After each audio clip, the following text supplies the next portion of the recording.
E šetše le mengwaga e meraro ga e sa le go thuntšhwa le go bolawa Valtyn, Kekana le Kanyane masetlapelong a go latofatšwa bagononelwa ba seswai ka go loga maano a go bolaya.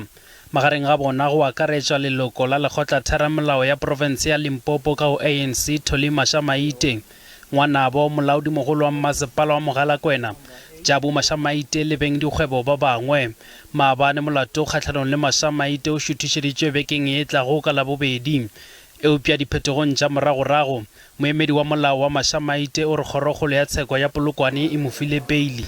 Ke nnete nkgolo Tolly Mashamaite o lokolotšwe ka peili ya 5,000 le mfana Petrus Mohlabisi le yena o lokolotšwe ka peili ya 5,000 ba lokolotše morago ga application e dirilego ya potlako Kgorotsheko ya Tsheko ya Polokwane. Ba bangwe ba badudi ba Mokopane ba amogetše go golegwa ga ba bangwe ba latofatšwa ka diatla tše pedi. This particular arrest give us hope we might know the truth about the procurement of the killings of leaders in Mogalakwena. Very much concerned about this case.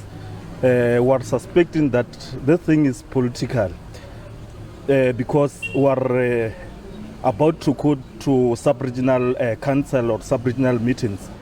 Ba latofatšwa ba hlano go ba seswai ba filwe peili.